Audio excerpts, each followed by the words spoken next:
السلام علیکم ورحمۃ اللہ وبرکاتہ۔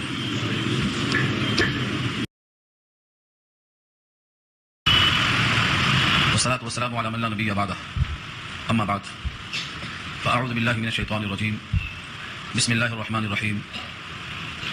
يا أيها الناس اتقوا ربكم إن زلزلة الساعة شيء عظيم، يوم ترونها تذهل كل مرضعة عما أرضعت وتضع كل ذات حمل حملها وترى الناس سكارى وما هم بسكارى ولكن عذاب الله شديد، إلى آخر الآية۔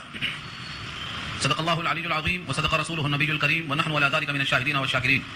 اللهم ألهمنا رشدنا وأعذنا من شرور أنفسنا، اللهم وفقنا لما تحب وترضى من القول والفعل والنية، رب اشرح لي صدري ويسر لي أمري واحلل عقدة من لساني يفقهوا قولي، آمين يا رب العالمين۔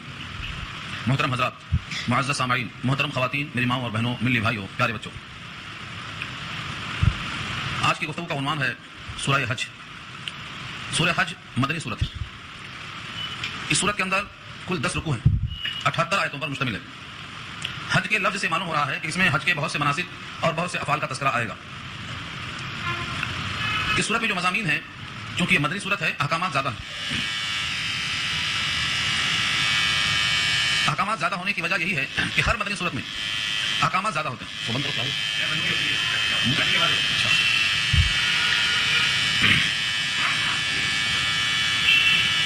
سورہ حج کی ان آیتوں میں سب سے پہلے اللہ تعالیٰ نے عام انسانوں کو خطاب کیا، یا ایھا الناس کہا کر، اور یہ بات پہلے معلوم ہے کہ جب خطاب یا ایھا الناس سے ہوتا ہے تو اس سے مراد سارے انسان ہوتے ہیں، اور بالعموم ایسی آیتیں مکی ہوتی ہیں۔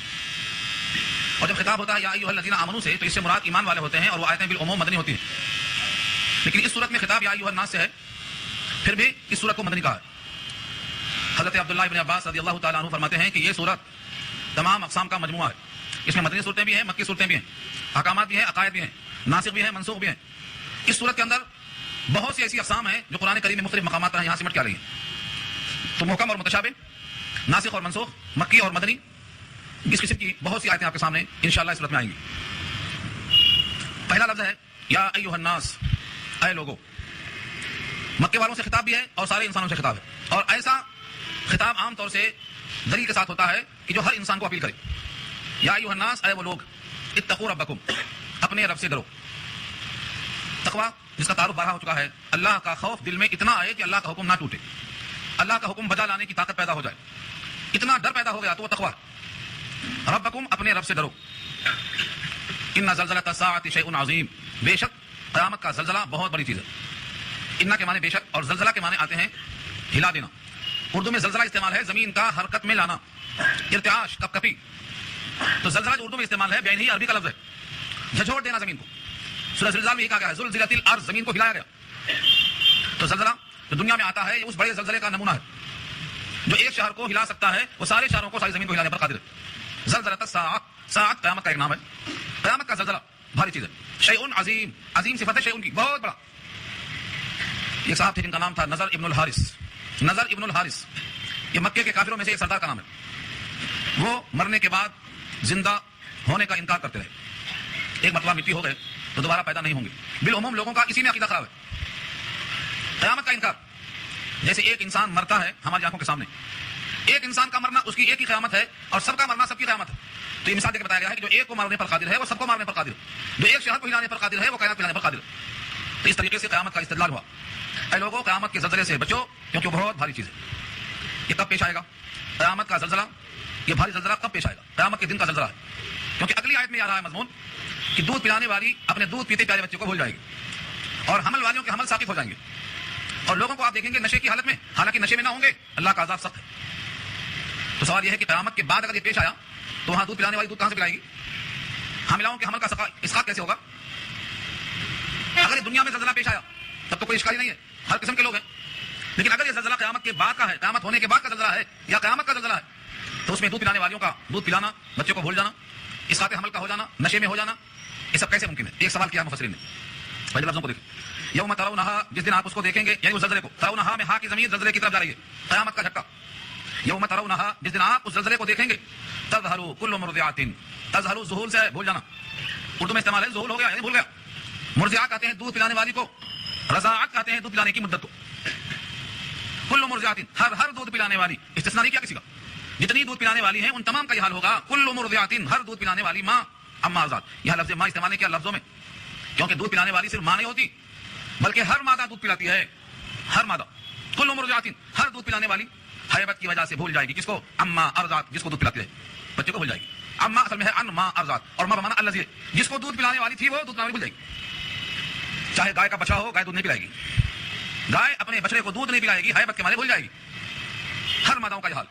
وتضع كل ذات حمل حملها، تضع وضع یضع کے معنی رکھ دینا، چھوڑ دینا. تو تضع کے معنی رکھ دے گی. كل ذات حمل، ہر حمل والی، حملها اپنے حمل کو ثابت ہو جائے گا. وترى الناس سکارا، سکر کہتے ہیں نشے کو. مسکر نشہ آور چیز کو کہا جاتا ہے. سکر نشے کا نام ہے. حدیث میں آتا ہے کل مسکر حرام، ہر نشہ آور چیز حرام ہے. اور فرمایا آگے روایت کے الفاظ میں ما اسکر کثیرہ فقلیلہ حرام، جس کی مقدار زیادہ کھانے سے نشہ آتا ہو اس کی مقدار کم کھانا بھی حرام. کوئی کہے مجھے نشے نہیں آ رہا، نشہ آئے نہ آئے، جس کی زیادہ مقدار کھانے سے نشہ آتا ہو اس کی کم مقدار بھی کھائے گا تو نشہ مانا جائے گا اور وہ حرام ہوگا. پیشاب کا ایک قطرہ بھی پیشاب کا ہی قطرہ ہے تو نشہ آور چیز حرام ہے. تو سکر کے معنی آتے ہیں نشہ کے، اور سکارا اس کی حالت ہے، حالت نشہ میں نظر آئیں گے لوگ. وترى الناس سکارا، اے مخاطب آپ دیکھیں گے لوگوں کو نشے کی حالت میں.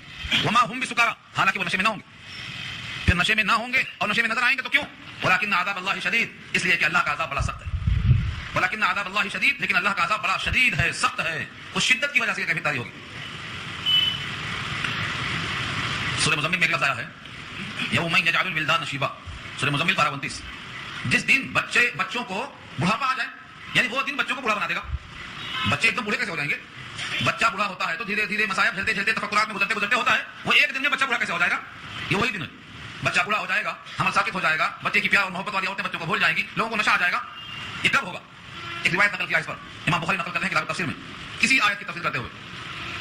اللہ تعالیٰ حضرت آدم کو مخاطب کریں گے اور کہیں گے اے آدم جہنم کا حصہ نکال دے، اپنی ضروریت میں سے، اپنی اولاد میں سے جہنم کا حصہ نکال دے. تو پوچھیں گے اللہ کتنے میں سے کتنا نکالنا ہے؟ حکم ہوگا ہر 1000 میں سے 999 نکال دے. ہر 1000 میں سے 999 نکال دے جہنم کا حصہ.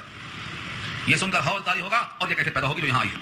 اس حدیث کو جب سنا صحابہ کرام نے سوال کیا نبی صلی اللہ علیہ وسلم سے اور یہ پوچھا کہ اللہ کے رسول وہ 999 جو جہنم میں جائیں گے، 1000 میں سے جو ایک بچے گا وہ ہم میں سے کون خوش نصیب ہوگا؟ فرمایا تمہیں اتنا پریشان ہونے کی ضرورت نہیں ہے، وہ 999 یاجوج ماجوج میں سے ہوں گے، وہ ایک جو جنتی ہوگا وہ تم میں سے ہوگا. اور دوسری روایت میں آتا ہے ہماری تعداد اور ان کی تعداد میں جو نسبت ہے وہ نسبت کتنی ہے؟ اگر وہ 10 ہیں تو ہم ایک، ہم سے 10 گنا زائد ان کی تعداد ہے دنیا میں.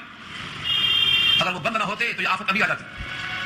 ان کا بند ہونا اور ذوالقرنین کا صد بنانا یہ سب اللہ کی منشا ہے. تو اس دن یہ ہیبت طاری ہوگی جب اللہ کا فرمان ہوگا. اس سے معلوم یہ ہوا کہ یہ زلزلہ قیامت کے بعد ہی ہوگا جس کا نام قیامت ہے. اور اس وقت یہ مرضیہ کہاں سے آئیں گی اور حاملہ کہاں سے آئیں گی، اس پر روایت نقل کیا ہے ابن کثیر نے اور مظہری نے بہت سی روایتیں نقل کی ہیں. ہم کا خلاصہ یہ ہے کہ دنیا میں بہت سے لوگ ہیں جس حال میں مرتے ہیں اس حال میں اٹھائے جاتے ہیں. بہت سے لوگ، مثلا شہید جس حال میں شہید ہوگا قیامت میں اپنے خون شہادت کو لے کر حاضر ہوگا. احرام میں حاجی اور معتمر اگر انتقال کر جاتا ہے تو حالت احرام میں کھڑا ہوگا. اگر کوئی خاتون پیٹ کے اندر حمل ہے اس حال میں ان کی موت ہو جاتی ہے تو حالت حمل میں کھڑی ہوں گی. کوئی عورت دودھ پلاتی ہے تو اسی کے ساتھ کھڑی کی جائے گی. دنیا میں جو جیسا ہے جس حالت میں اس کی وفات ہوتی ہے اسی حال میں کھڑا ہوگا. اسی واسطے کہا اگر کسی نے چاقو مار لیا ہے چاقو مارتا ہوا کھڑا ہوگا. جلا کے مر گیا ہے اپنے آپ کو جلا کے مرتا ہوا کھڑا ہوگا. اسی واسطے کہا گیا کہ جو جس طرح سے اپنی موت کو اختیار کرے گا اسی عذاب میں ہمیشہ رہے گا. اسی لیے اپنے آپ کو مختار کل سمجھ کر موت حیات کا مالک نہیں بننا چاہیے. موت اللہ نے مقرر کر دی ہے، وہ اپنے وقت پر آئے گی. گھبرانا تو صبر کرنے کا حکم دیا ہے. خوشحالی میں آپے سے باہر نہیں ہونا، بدحالی میں مایوس نہیں ہو جانا، بلکہ مومن تو ہمیشہ اللہ کے فیصلے پر راضی ہوتا ہے.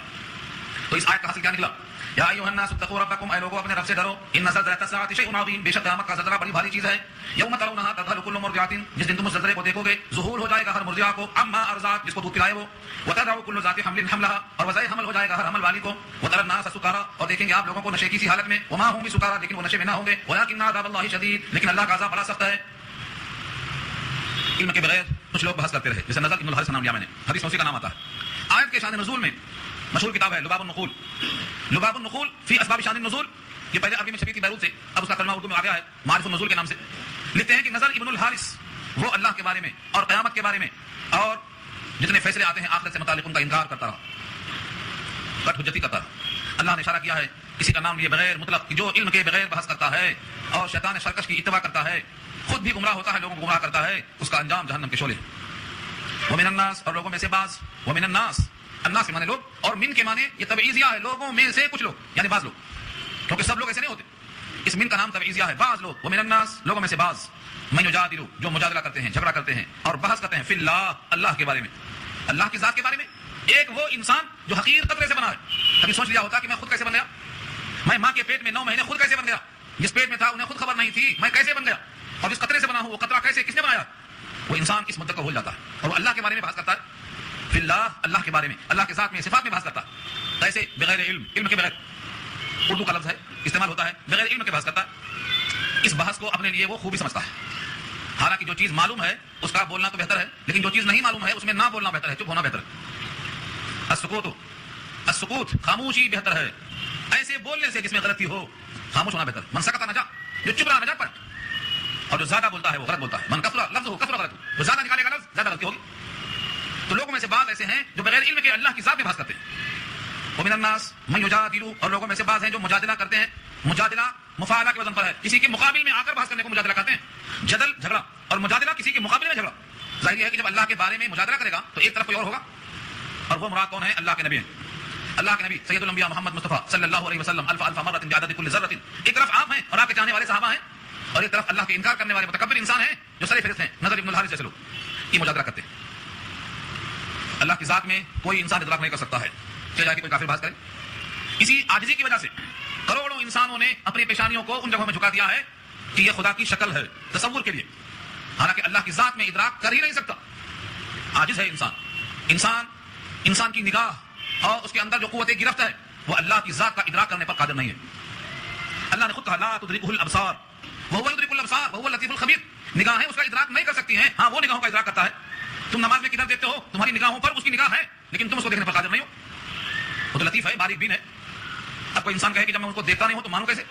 مولانا مسیح اللہ صاحب نے لکھا ہے تعلیمات اسلام میں، اللہ کے وجود پر دلائل پیش کرتے ہوئے بہت سے دلائل پیش کیا انہوں نے۔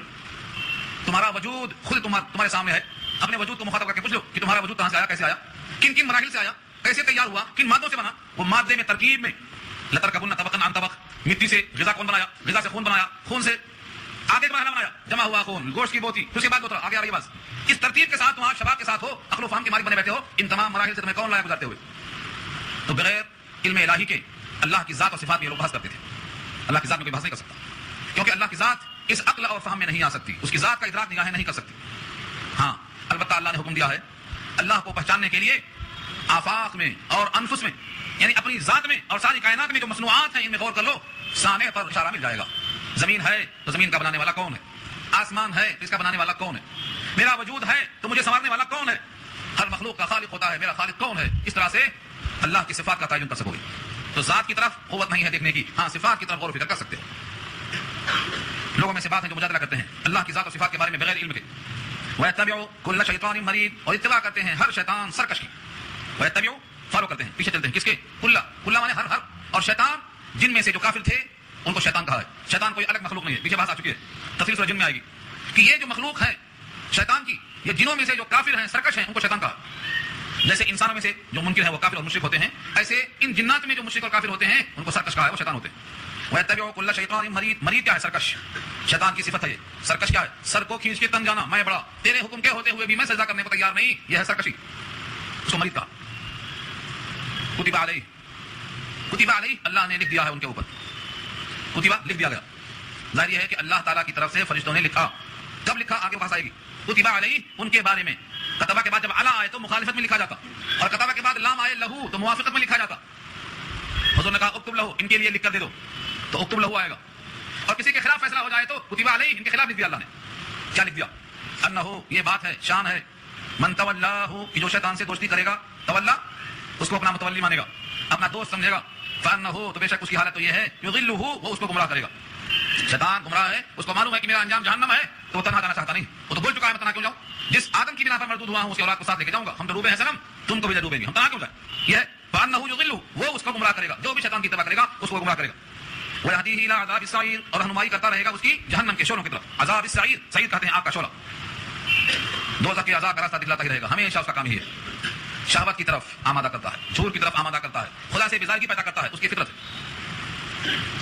ان باتوں میں ہمیں خلاصہ کیا نکلا کہ جو اللہ کے بارے میں بحث کرے بغیر علم کے، وہ سمجھ لو کہ شیطان کی اتباع کر رہا ہے، اور شیطان کی اتباع کرنے والا شیطان کا دوست متصور ہوگا، اور جو اس کا دوست ہو سمجھ لے کہ وہ آدمی اچھا نہیں ہے، وہ شیطان تو سرکش ہے، نافرمان ہے، باغی ہے، مردود ہے، مخرج ہے، رجیم ہے. بولا اس سے تمہیں توقع اچھی کیسے ہو گئی؟ اس کی رہنمائی کا انجام کیا ہے؟ دوزخ کی آگ ہے، عذاب السعیر. اب اگر تم کو شک ہے مرنے کے بعد دوبارہ اٹھائے جانے پر شبہ ہے، یا ایھا الناس، اے لوگوں، پھر خطاب ہے کیونکہ دلیل عام ہے. اگر کسی انسان کو دوبارہ مرنے کے بعد اٹھنے میں تامل ہے، شبہ ہے، تو اس کو اللہ نے یہاں پر دعوت دی ہے، آؤ ان بحثوں میں غور و فکر کر کے دیکھ لو. کتنے ہی غیر مسلم اس آیت میں غور و فکر کر کے اسلام میں داخل ہو چکے ہیں. اگر یہ آیت آپ بھی پیش کریں تو عجب نہیں کہ ان کے دل میں ایمان آ جائے. یا ایھا الناس، اے لوگوں، ان کنتم فی ریب من البعث، اگر ہو تم شک کے اندر اٹھائے جانے کے بارے میں. بعث اٹھانا، ان کنتم فی ریب، ریب کے معنی شک. مرنے کے بعد گل گئے، سڑ گئے، ہڈیاں ختم، کیسے کھڑے کیے جائیں گے ہم؟ تم اگر شک میں ہو. فإنا خلقناکم من تراب، تو بے شک ہم نے تم کو پیدا کیا ہے مٹی سے. اب مٹی سے براہ راست غور کرنا ہے تو آدم کا پتلا مٹی کا تھا، وہاں سے ابتدا ہماری ہوتی ہے. سارا جہان جانتا ہے کہ آدم و حوا سے کائنات پھیلی ہے، سورہ نساء میں بات آ چکی ہے. تو آدم اور حوا ان سے کائنات پھیلی ہے اور مٹی سے بنائے گئے ہیں. اور اگر ہر انسان اپنے لیے سوچتا ہے اتنے دور جانے کی حاجت نہیں ہے. تو ہر انسان کا وجود منی کے قطروں سے، اور وہ قطرہ خون سے بنتا ہے، اور وہ تمام خون غلوں سے بنتے ہیں، اور تمام غذائیں جو کھاتے ہیں مٹی سے کھاتے ہیں. اور مٹی ہی سے ہم نے پیدا کیا دعویٰ ہے. شکل بدل دیا اللہ نے. کبھی گوشت کی بوٹی نظر آتی ہے، کبھی لوتھا نظر آتا ہے، کبھی بچہ نظر آتا ہے، کبھی بوڑھا نظر آتا ہے، کبھی سیب نظر آتا ہے، کبھی انگور نظر آتا ہے. یہ سب مٹی بدلا ہے اللہ نے، ذائقہ بدلا ہے، شکلیں بدلی ہیں. یا ایھا الناس، اے لوگوں، اگر ہو تم شک میں قیامت میں اٹھائے جانے کے بارے میں، فإنا خلقناکم من تراب، تو بے شک ہم نے تم کو پیدا کیا ہے من تراب، مٹی سے. ثم من نطفۃ، پھر نطفے سے. ثم من علقۃ، پھر گوشت کی بوٹی سے. ثم من مضغۃ، پھر اس کے بعد اس تخلیق کو ہم نے آگے بڑھایا ہے کہ اب وہ بوٹی یا تو مخلقہ ہوگی یا غیر مخلقہ. مخلقہ تخلیق شدہ، مخلقہ یہ تخلیق سے مفعول ہے، اس کا آبجیکٹ ہے. تخلیق تیار کو بولتے ہیں، مخلوق تیار شدہ. اور غیر مخلقہ جو ناقص اور ساقط ہو جاتی ہے. ترتیب بتایا اللہ نے یہاں، ہر انسان اس پہ غور کرے. تراب مٹی سے. ثم من نطفہ، نطفہ کہتے ہیں اس قطرے کو. اس قطرے کو اللہ 40 دن کے بعد اس کی شکل بدلتے ہیں. ثم من علقہ، تو وہ لوتھڑے سے پھر بوٹی بن جاتا ہے. علقہ کیا ہے؟ گوشت، وہ جو جم جاتا ہے 40 دن تک جمع ہوا لوتھڑا. اب اس کو اللہ تعالیٰ گوشت کی شکل دیتے ہیں تو وہ مضغہ بنتا ہے، گوشت کی بوٹی. 40 3 دفعہ جب یہ کیفیت پیدا ہوتی ہے تو اب باری آتی ہے مخلقہ کی اور غیر مخلقہ کی. جو فرشتہ رحم پہ ہے، امام بخاری کہتے ہیں روایت اس آیت کے ذیل میں، ایک فرشتہ رحم پہ متعین ہے. اس وقت میں اب پوچھتا ہے جب مضغہ بن کے تیار ہوا ہے 40 3 بار انقلاب کے بعد، پوچھتا ہے یا ربی مخلقتین ام غیر مخلقتین، اس کی تخلیق مقصود ہے یا اس کا اسقاط مقصود ہے؟ رب کریم اگر حکم دیتے ہیں کہ اس کو ساقط کر دے، رحم ساقط کر دیتا ہے، اسقاط حمل اسی کا نام ہے. اور اللہ کا حکم ہوتا ہے کہ اس کو محفوظ کر لے، اس کو مخلقہ بنانا ہے، تخلیق کامل کر دے. تو وہ پوچھتا ہے یا اللہ یہ کتنا کھائے گا؟ اس کا رزق لکھ دیا جاتا ہے اسی دن. ماں کے پیٹ میں جب ہم تھے اور آپ تھے تو لکھا جا چکا ہے کیا رزق اس کا لکھا جا چکا ہے. اس میں سے ایک روٹی اور ایک بوٹی کا نہ اضافہ ہوگا نہ کمی ہوگی. یہ تقدیر ہے. رزق لکھ دے. اس کی اجل یعنی مدت حیات کتنی سانس لے گا لکھ دے. اور اس کا عمل عین میم لام عمل کیا کیا کرے گا لکھ دے. اور یہ شقی ہے یا سعید، بدبخت ہے کہ خوشبخت، یہ بھی لکھ دے. یہ 4 چیزیں فرشتہ لکھ چکا ہے. اس موقع پر یہ حکم ہوتا ہے، اپنی قدرت کا مظاہرہ فرمایا. اللہ نے یہ تبدیلی کی ہے، اس تخلیق کو کوئی روک نہیں سکتا ہے، اس تغیر پہ کوئی قادر نہیں. اللہ فرماتے ہیں کبھی ہم قدرت ظاہر کرتے ہیں کہ مکمل تخلیق ہوتی، اور کبھی طاقت دکھاتے ہیں تو اس کا اسقاط ہو جاتا ہے. لنبین لکم، تاکہ واضح کر دیں ہم تمہارے لیے. تمہارے واسطے کیا واضح کر دیں؟ کہ تمہارے وجود کے ہم پوری طرح مالک ہیں اور قادر ہیں، چاہیں تو رحم میں ساقط کر دیں، چاہیں تو باقی رکھیں. ونقر فی الارحام ما نشاء الی اجل مسمى، اور ہم باقی رکھتے ہیں، نقر قرار باقی رکھنا، فی الارحام رحم میں، ما نشاء جس کو ہم چاہتے ہیں، الی اجل مسمى ایک وقت مقررہ تک. اجل مسمى کتنا ہے مدت حمل؟ کم سے کم لوگ سمجھتے ہیں کہ 9 مہینہ. یہ تو عام عادت ہے. کم سے کم مدت 6 مہینے کی ہے. 6 مہینے میں بھی ہو سکتا ہے، 6 مہینے 7 مہینے 8 مہینے 9 مہینے 13 مہینے 3 سال بھی ہو سکتا ہے. ایک روایت ملتی ہے امام مالک کے بارے میں کہ ماں کے پیٹ میں 3 سال رہے ہو. کس کے بارے میں؟ امام مالک کے بارے میں. دیکھیں قرۃ العینین کے اندر 3 سال تک لگے. یہ تو اللہ فرماتے ہیں ہم جب تک چاہیں ہماری مشیت ہے. نقر فی الارحام ما نشاء الی اجل مسمى، وہ متعین مدت ہے، ہم جانتے ہیں، ہم اس میں رکھتے ہیں. ثم پھر نخرجکم طفلا، پھر نکالتے ہیں تم کو بچہ بنا کر. وہ پہلے کیا تھا؟ نطفہ تھا، پھر علقہ تھا، پھر مضغہ تھا، پھر مخلقہ ہوا، اب طفل ہوا. جب طفل کی باری آئی ہے، سورہ مومنون 18 میں اللہ فرماتے ہیں جب بچہ سامنے آتا ہے فتبارک اللہ احسن الخالقین، اللہ کی ذات کتنی بابرکت ہے، کتنا حسین تخلیق کیا، ساری مخلوقات میں احسن اور اکرم بنا کر دیا. اس مالک سے محبت پیدا ہونے کے بجائے اس کے خلاف بحث کر رہا ہے، اس کی ذات اور صفات میں گھمنڈ کا مظاہرہ کر رہا ہے. یہ فرمایا ثم نخرجکم، پھر ہم نکالتے ہیں تم کو. ان کو نہیں کہا نخرجکم، تم کو نکالتے ہیں.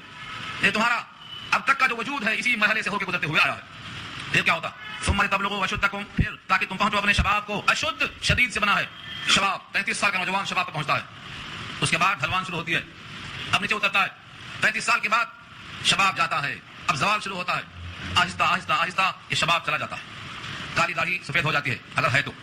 دانت منہ سے نکل کے چلے جاتے ہیں، 32 دانت باہر ہو جاتے ہیں. منہ میں دانت نہیں اور پیٹ میں آنت نہیں، سب دھیرے دھیرے ختم. شباب کے بعد یہ نمبر شروع ہوتا ہے. علامہ حالی کہتے ہیں کوچ کی حالی کرو تیاریاں ہے قوام دم بدم اب انحطاط، چل جاؤ کے دن ہے اب. اس تغیر کو کوئی روک نہیں سکتا.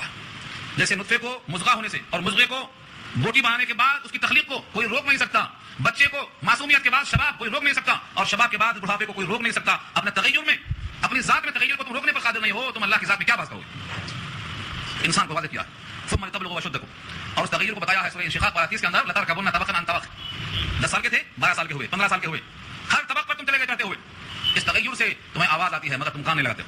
ہاں انقلابات جہاں واعظ رب ہیں سن لو، ہر تغیر سے صدا آتی ہے ففہم ففہم. اب تو سمجھ لے تم کو ایک طاقت دھکیل رہی ہے، جیسے ہی ماں کے پیٹ سے نکلے قبر کی طرف چل رہے ہیں.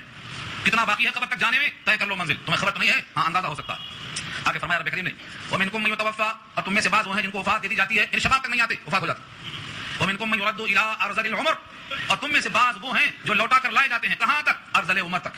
عمر میں ایک حصہ ہے جس کو ہم ارذل کہتے ہیں. ارذل بنا ہے رذیل سے، اور رذیل کے معنی نکمے کیا ہیں؟ کتنا نکما. ارذل عمر کو نکما ہونے کو اللہ نے واضح کر دیا لکئی تاکہ لکئی لا یعلم، تاکہ نہ جانے من بعد علم، سب کچھ جان چکنے کے بعد شیئا کچھ بھی. عمر کا ایک حصہ آ جاتا ہے کہ وہ بالکل ایسا ہو جاتا ہے جیسے کچھ نہیں جانتا، آنکھوں سے نظر نہیں آتا، کان سے سنائی نہیں دیتا، اب فہم سے پہچان ختم ہو جاتی. کون ہے آپ جانتے نہیں پہچانتے، نظر نہیں آتا. انسان کے لیے سب سے زیادہ بھروسے کی چیز کیا ہے؟ میں نے اپنے کان سے سنا ہے، بولتا میں نے اپنی آنکھ سے دیکھا. بڑا بھروسہ ہے آنکھ پہ اور کان پہ. فخانتاہما السمع والبصر. جب انسان کی حیات لمبی ہوتی ہے تو دونوں با اعتماد رفیق جواب دے کے چلے جاتے ہیں، نہ کان نہ آنکھ دونوں جواب دے دیتے ہیں. حیات بڑھتی ہے، آرزویں بڑھتی ہیں، لیکن جب یہ وقت آتا ہے تو سب ختم ہو گئی، سب ختم ہو گئی. تو ارذل عمر کیا ہے؟ لا یعلم من بعد علم شیئا. سب کچھ جانتا تھا، اب کچھ نہیں جانتا. بیوی کو نہیں پہچانتا، بچوں کو نہیں پہچانتا، طہارت کیا ہے نہیں جانتا، کپڑے کی صفائی کیا نہیں جانتا، کپڑے پہ استری کیا ہے نہیں جانتا، سب بھول چکا. تمام خواہشیں، تمام آرزویں سب ختم. یہ ارذل عمر ہے. نبی کریم صلی اللہ علیہ وسلم کی دعاؤں میں ایک دعا یہ بھی آتی ہے اللہم انی اعوذ بک من الجبن، اے اللہ میں بخل سے اور بزدلی سے آپ کی پناہ مانگتا ہوں. اللہم انی اعوذ بک من البخل، اللہم انی اعوذ بک من الجبن. اور اس کا ٹکڑا اگلا ہے جو سنانا چاہتا ہوں اللہم انی اعوذ بک من ان ارد الی ارذل العمر. اے اللہ میں آپ کی پناہ چاہتا ہوں اس بات سے کہ لوٹایا جاؤں ارذل عمر تک. نبی صلی اللہ علیہ وسلم کی حیات اس کائنات میں جو تھی وہ 63 سال کی تھی. کیوں؟ ارذل حیات سے آپ نے پناہ مانگی ہے اللہ سے، اور اللہ نے آپ کو پناہ دے دی. بڑا خوش نصیب ہے وہ انسان جو چلتے پھرتے چلا جاتا ہے. زندگی بھر تو بار رہتا ہی ہے، لیکن بڑھاپے کا بار بہت ہوتا ہے. بچپن میں بچے کا بار نظر نہیں آتا، کیونکہ وہاں پیار ہوتا ہے، اس کی معصومیت کی وجہ سے اس سے ایک قسم کی امیدیں وابستہ ہوتی ہیں، بڑا ہو کیسا ہوگا اور ایسا ہوگا اور ایسا ہوگا. لیکن بوڑھا تو سب کر چکا ہے، اس کی زندگی کی شام ہو چکی ہے، اب کوئی تمنا باقی نہیں ہے، اس لیے اسے اپنے پرائے ہو جاتے ہیں. اللہ کے نبی نے پناہ چاہیے. لیکن جو اللہ سب کا مالک ہے، جس اللہ نے اس بوڑھے کو پیدا کیا ہے، رب کریم فرماتے ہیں کہ میں اس بوڑھے کو نہیں بھولتا ہوں، وہ میرا قیدی ہے. زمین میں وہ میرا قیدی ہے. اسیر اللہ فی الارض لکھا جاتا ہے، اس کی پیشانی پہ نام لکھا جاتا ہے، یہ اللہ کا قیدی ہے. ایک روایت بہت طویل ہے، مسند امام احمد نے اس کو نقل کیا ہے، اور مسند ابو یعلا کی روایت ہے، وہ انشاءاللہ آگے آئے گی 26 کے اندر سورہ احقاف آیت نمبر 15 میں آئے گی. بہت پیاری روایت ہے، وہ کچھ حصہ کا سنا دوں میں. مومن اپنے ایمان کے ساتھ اگر باقی ہے تو طویل حیات کبھی بھی مضر نہیں ہے، کبھی نہیں. جس بندے کی عمر 40 سال کی حالت ایمان میں ہو جاتی ہے، حالت ایمان میں 40 سال، تو رب کریم اس کو 3 قسم کی بیماریوں سے نجات کا فیصلہ کر دیتے ہیں. ایک جنون، ایک جزام، ایک برس. اب نہیں ہوگا 40 سال کے بعد، اب کبھی بھی یہ بیماری نہیں آئے گی. اس کو پناہ دے دیا اللہ اس کے ایمان میں پختگی کی وجہ سے. جب 50 سال کا ہو جاتا ہے، 50 سال کا، تو اللہ تعالیٰ فیصلہ کر دیتے ہیں کہ اس کا عذاب اور اس کا حساب کتاب، عذاب کا لفظ نہیں ہے، حساب کا لفظ ہے. جب اس کا حساب کتاب ہلکا ہوگا یعنی صرف پیشی ہوگی. اور جب بندہ 60 سال کا ہو جاتا ہے، 60 سال کا، تو اللہ تعالیٰ اس کو محبوبیت کا مقام دے دیتے ہیں، فرشتے بھی اس سے پیار کرنے لگتے ہیں. جب 70 سال کا ہو جاتا ہے تو اس کی نیکیوں کو ثابت کر دیتے ہیں، خطائیں معاف کر دیتے ہیں. اور جب بندہ 80 سال کا ہو جاتا ہے تو رب کریم اس کے لیے صرف یہ فیصلہ کر دیتے ہیں کہ اب یہ بندہ اپنے اہل بیت کے بارے میں، اپنے خاندان والوں کے بارے میں زبان چلاتا ہے تو اللہ قبول فرماتے ہیں. اور 90 سال کا اگر بوڑھا ہو گیا تو لکھا ہے اس کے نام کے ساتھ میں لکھ دیتا ہوں رجسٹر میں، عرش پہ لکھ دیتا ہوں کہ یہ میرا قیدی ہے جو زمین میں. ایک روایت میں اسیر اللہ فی الارض ہے اور ایک روایت میں امین اللہ فی الارض ہے. اور اس کے تمام خطاؤں کو معاف کر دیتا ہوں، تمام نیکیوں کو ثابت کر دیتا ہوں، اور اس کی پوری دعائیں قبول کرتا ہوں. اور ایک نعمت لکھا ہے حالت شباب میں، حالت صحت میں، جو نیکیاں یہ کرتا تھا اب نہیں کر سکتا ہے، بغیر کیے اتنا لکھتا رہتا ہوں. اصل پیغام یہ دینا ہے کہ ایمان والے کے لیے حیات کسی حال میں ہو مفید ہے. بیماروں کے بارے میں لکھا ہے کہ بیمار جب ہو جاتا ہے تو اللہ تعالیٰ حالت صحت کی اس کی تمام عبادتوں کے بخشت لکھتے رہتے ہیں کہ بیماری میں نے دیا ہے اس لیے میں اس کی تلافی کروں گا. اللہ اپنے بندوں سے بہت پیار کرتے ہیں. یہ تمام دلائل کو سنانے کا مقصد ہے کہ تم اپنے رب سے دور کب تک رہو گے، اپنے رب سے قریب آؤ. تم پر تو کرم ہوتا آیا ہے، ابھی اور کرم ہوگا. اسی آیت میں اللہ نے ایک تشبیہ اور دیا ہے تمہاری حیات کو سمجھانے کے لیے. ماں کا رحم بمنزلہ زمین کے ہے. اور یہ زمین جب مردہ پڑی ہوتی ہے تم دیکھتے ہو ہم اس پر پانی برساتے ہیں تو یہ زمین پھول کی موٹی ہو جاتی ہے. اب اس میں قوت نمو پیدا ہوتا ہے اور یہ سبزہ زار ہو جاتی ہے، لہلہا اٹھتی ہے. اس کے بعد اس شادابی کو دیکھتے ہو، ہریالی کے بعد پیلا پن آتا ہے، فصل کٹ جاتی ہے اور کچھ بیل کھا لیتے ہیں, کچھ انسان کھا لیتے ہیں, جو بچتا ہے وہ کوڑا کرکٹ ہو کے ہواؤں میں فضاؤں میں اڑتا پھرتا ہے. یہ مثال دیا رب کریم نے. دیکھو آیت کے الفاظ, وَتَرَى الْأَرْضَ حَامِدَةً, اور دیکھتے ہو تم زمین کو حامدتن دبی ہوئی خشک پڑی ہے. حامدتن بڑی ہاں سے نہیں ہے, چھوٹی ہاں سے. کتنا فرق ہے دیکھو. حامدتن اگر کوئی حمد کہتا ہے تو بڑی ہاں سے, اور حمد کہتا ہے چھوٹی ہاں سے تو دب جانا. اگر کوئی الحمدللہ نہیں پڑھتا الحمدللہ ہاں سے نکالتا ہے تو کیا ہوتا ہے, یہ دیکھ لو ترجمہ. حامدہ کے معنی دب جانا, زمین دبی ہوئی پڑی ہے, خشکی ہے. فَإِذَا أَنزَلْنَا عَلَيْهَا الْمَاءَ, جب ہم اس پر نازل کر دیتے ہیں پانی. اہتزت, اہتزا کے معنی آتی ہے اپنے لفظوں میں. اہتزا کے معنی زمین کا اوپر ابھر جانا, اٹھ جانا, یہ ہے اہتزا, یعنی اپنے اندر وہ دم بھرتی ہے, پھول جاتی ہے. وَأَنبَتْ وربت, ربت ربی باؤ میں استعمال ہے, پروردہ جس کی پرورش کی جائے. تو گویا زمین اتنی ابھر جاتی ہے کہ وہ اب تیار ہو گئی, پرورش کے لائق ہو گئی. وَأَنبَتَتْ, اور اگانے لگتی ہے من کل زوج بہیج, ہر قسم کی نباتات کو خوشما کر کے. زمین کے جتنے سبزہ ہیں ان تمام پہ غور کرو, ان کا کیسا انجام ہوتا ہے. یہ دونوں طرف دلائل پیش کیا. انسان کی پیدائش ماں کے رحم میں, پودوں کی پیدائش زمین پر, وہاں بھی پانی یہاں بھی پانی, وہاں بھی تخلیق اللہ کی یہاں بھی تخلیق اللہ کی. وہ تمہارے وجود کے لیے ہے, یہ تمہاری بقا کے لیے ہے, اس سے تم بنائے گئے ہو, اسے تم باقی رکھے جاؤ گے. ترتیب رکھا اللہ نے. اب بھی اس کائنات میں لا کر تم ان غذاؤں پر اپنی حیات کو موقوف سمجھنے والوں, تم اللہ کے ذات صفات میں کیسے بات کرتے ہو؟ ذالک بان اللہ هو الحق, یہ اس وجہ سے کہ اللہ وہی ہے جو حق ہے, اللہ تعالیٰ کی ہستی کامل ہے, وہی حق ہے. وانہ یحیی الموتى, اور بے شک وہ زندہ کرتے ہیں مردوں کو. مردوں کو زندہ کرتے ہیں یعنی بے جان چیز میں جان ڈالتے ہیں. گٹھلی سے درخت پیدا کرتے ہیں, اور انڈے سے مرغی پیدا کرتے ہیں, اور نطفے سے انسان پیدا کرتے ہیں. کسی بھی مردے میں جان ڈالنے پر وہ قادر ہے. وانہ علی کل شیء قدیر, اور بے شک شان یہ ہے کہ وہ ہر شے پہ قادر ہے, ہر شے پہ قادر ہے. اللہ کی قدرت سے کوئی چیز بعید نہیں. انسان اپنے دماغ میں تولتا ہے کہ یہ کیسے ہو سکتا ہے, وہ کیسے ہو سکتا ہے. اللہ کے پاس کوئی چیز کیسے ہو سکتی ہے نہیں, اللہ ہر شے پہ قادر ہے. جب ہر شے پہ قادر ہیں تو سارے کی موت, ساری کائنات کی موت دینے پر وہ قادر ہیں. وان الساعۃ آتیۃ, اور بے شک قیامت آنے والی ہے. لا ریب فیھا, اس میں کوئی شک کی گنجائش نہیں ہے. ایک کو مارنے والا سب کو مارنے پر قادر ہے. اس لیے جب ایک کی موت کا تم مشاہدہ کر چکے ہو تو سب کی موت کا انکار کرنے کا وقت کہاں ہے؟ لا ریب فیھا, اس میں کوئی شک نہیں. وان اللہ یبعث من فی القبور, اور بے شک اللہ کھڑا کریں گے ان کو جو قبروں میں ہیں. قبور قبر کی جمع ہے, جتنے قبروں میں ہیں سب کو اللہ تعالیٰ قیامت میں کھڑا کر دیں گے. ومن الناس, اور لوگوں میں سے بعض, من یجادل, جو بحث کرتے ہیں, جدال کرتے ہیں, فی اللہ, اللہ کے بارے میں, بغیر علم, بغیر علم کے, ولا ہدن, بغیر ہدایت کے, ولا کتاب, بغیر کتاب کے. کتاب کی صفت کیا ہے؟ منیر, روشن کتاب. یعنی اگر اللہ کی صفات میں بحث کرنا ہے تو یا تو روشن کتاب ہو, یا پھر ہدایت ہو, یا پھر علم ضروری ہو. تین چیزیں ہیں. بغیر علم, علم سے مراد علم ضروری, اور ہدایت سے مراد علم استدلال عقلی, عقلی دلائل. اور کتاب منیر کیا ہے؟ نقلی دلائل. دلائل تین قسم کے ہوتے ہیں. عقلن, نقلن, نقل کیا ہے؟ جو کتاب میں لکھا ہے پیش کر دیا آپ نے, یہ نقلی ہے, نقل کیا ہے وہاں سے یہاں. اور عقل کیا ہے؟ جو بات معقول ہو, جسے عقل تسلیم کرتی ہو. اور وہ علم جو استدلال کیا جاتا ہے, مثلا کہیں دھواں دیکھا, دھواں دیکھ کے فیصلہ کیا آگ ضرور ہے یہاں, دھواں نکلتا ہے تو آگ ضرور ہے یہاں, کیونکہ دھواں کا وجود دلیل ہے آگ کے ہونے پر. یہ ہے علم ضروری. تو قرآن کریم نے واضح کر دیا کہ جو لوگ اللہ کے بارے میں بحث کرتے ہیں بغیر علم کے ہیں, علم ضروری حاصل نہیں, ولا ہدن, دلیل عقلی حاصل نہیں, ولا کتاب منیر, اور کوئی روشن کتاب نہیں ہے. ان تینوں کے بغیر بحث کرنا غلط ہے. کفار قریش کا حال یہی تھا, ان کے پاس کتاب نہیں تھی, عقلی دلیل نہیں تھی. بھائی دوبارہ مرنے کے بعد زندہ نہیں کیا جائے گا, اس پر کیا دلیل ہے؟ ہاں حیرت ضرور ہے, استعجاب ہے, کیسے اٹھایا جائے گا, کیسے بنایا جائے گا. یہ تو حیرت استعجاب ہے, کوئی دلیل تو نہیں ہے. ہر منکر کے پاس آج تک کوئی دلیل نہیں ہے سوائے حیرت و استعجاب کے. دلیل کا نام نہیں. اللہ فرماتے ہیں جن کے پاس کوئی دلیل نہیں ہے تینوں دلیلوں میں سے, ان کا حال یہ ہے کہ مارے تکبر کے اپنی گردن آٹتے ہیں اور اپنے موڑے کو موڑ لیتے ہیں, صحیح بات نہیں کرتے. ثانیہ عطفہ, تکبر کرتے ہوئے کیا کرتے ہیں؟ اپنے موڑے کو موڑتے ہیں. ثانیہ موڑنا, عطفہ اپنے موڑے کو, یضل عن سبیل اللہ, تاکہ بھٹکا دیں لوگوں کو اللہ کے راستے سے, لوگوں کو دین حق سے ہٹا دیں, دور کر دیں. اللہ نے فیصلہ کیا ہے ایسوں کے لیے, ہم نے دو انتظام کیا ہے. لہو فی الدنیا خزی, ان کے لیے دنیا میں رسوائی ہے. ونذیقہ یوم القیامت عذاب الحریق, اور ہم چکھائیں گے ان کو جلنے کا عذاب قیامت کے دن. تو وہاں جلنے کا عذاب, یہاں ذلت رسوائی کا عذاب. رسوائی کتنی شکل میں آ سکتی ہے, کس کس طرح سے ہو سکتی ہے, یہ اللہ نے واضح کر دیا. ذالک بما قدمت یداک, یہ سب اس واسطے ہے کہ جو کچھ آگے بھیجا ہے آپ کے ہاتھوں نے. وان اللہ لیس بظلام للعبید, اور بے شک اللہ نہیں ہے ظلم کرنے والے بندوں پر. ظلام ظالم سے مبالغہ ہے, بندوں پر اللہ ظلم نہیں کرتے, کیونکہ جو آپ نے اپنے ہاتھوں سے بھیجا ہے کرتوت, اسی کی بنیاد پر جلنے کا عذاب ہوگا, رسوائی کا عذاب ہوگا, آپ کے تکبر کی پاداش میں ہوگا, علم کے بغیر بحث کی پاداش میں ہوگا, قیامت کے انکار کی شکل میں آپ نے جو تکبر کا اظہار کیا ہے اس کی پاداش میں ہوگا. اس لیے جب تک دلیل صحیح نہ ہو زبان کو چپ رہنا بہتر ہے. کوشش کرنا چاہیے کہ صحیح علم حاصل ہو. رکوع پورا ہو گیا ہے اور وقت بھی مکمل ہو چکا ہے. آپ حضرات اس صورت کو جس میں یہ پیغام دیا گیا ہے, آگے چل کر قرآن میں توحید کی دلائل پر بڑی عمدہ بحث آ رہی ہے کہ اللہ تعالیٰ نے انسان کو کیسا بنایا, اس کی فطرت کیسی ہے. اللہ سے زیادہ علم کسی اور کے پاس نہیں ہے, یہ سب کو نزدیک مسلم ہے. تو اللہ کی یہ کتاب جو علم کا خزانہ ہے, جتنا زیادہ اسے آپ کو بات پہنچے گی وہ سچی بات پہنچے گی, آپ کی عقل کو روشن کرے گی, آخرت کو سنوارے گی. اس لیے آپ حضرات آئندہ بھی اپنے وقت پر تشریف لائیں. دعا کر لیجیے.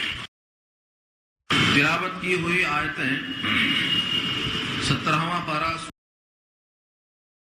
شروع ہو رہا ہے. یہاں سے پارے کا 9واں رکوع اور سورت کا دوسرا رکوع شروع ہو رہا ہے. لوگوں میں سے بعض کے احوال بتائے گئے ہیں کہ اسلام میں وہ داخل ہوتے ہیں, اگر اسلام میں داخل ہونے کے بعد ان کو کچھ نفع مل گیا, دنیاوی اعتبار سے خوشحال ہو گئے, جائیداد میں کامیاب ہو گئے, تو وہ کہتے ہیں کہ ہاں یہ مذہب اچھا ہے. اور اگر اسلام میں داخل ہونے کے بعد ان کو کچھ تکلیف پہنچ گئی تو الٹے پاؤں پلٹ جاتے ہیں، جہاں سے آئے تھے وہیں واپس چلے جاتے ہیں اور کہتے ہیں کہ یہ دین صحیح نہیں ہے، اس سے برگشتہ ہو جاتے ہیں۔ گویا کہ وہ اسلام میں ظاہری طور پر آئے تھے، ان کا دل مطمئن نہیں تھا، اگر دنیاوی مفاد آ جاتا تو گویا دین کو اچھا سمجھ کر رہ جاتے۔ گویا ان کے نزدیک دین کے صحیح اور غلط ہونے کی علامت یہ ہے کہ دنیاوی فائدہ ہو۔ اللہ تعالیٰ نے انہی میں سے بعض کا تذکرہ یہاں پر کیا ہے، وَمِنَ النَّاسِ، اور لوگوں میں سے بعض۔ یہ من جو ہے تبعیضیہ کہلاتا ہے، الناس کے معنی لوگوں میں سے بعض یعنی بعض آدمی، کچھ آدمی، من یعبد اللہ، جو عبادت کرتے ہیں اللہ کی، علی حرف کے معنی علی طرف، کنارے کا مطلب کیا ہے؟ ادھر بھی موقع لگے تو بھاگ سکتے، ادھر بھی موقع لگے تو آ سکتے۔ ہمارے اردو میں محاورہ کہا جاتا ہے دیوار کی بلی، ادھر بھی کود سکتی ادھر بھی کود سکتی۔ بعض محاورے میں ہے تھالی کا بیگن، ادھر بھی پلٹ سکتا ادھر بھی پلٹ سکتا۔ تو اونٹ کس کروٹ بیٹھے گا نہیں معلوم، دونوں جانب برابر ہے، ایسا بھی ہو سکتا ایسا بھی ہو سکتا۔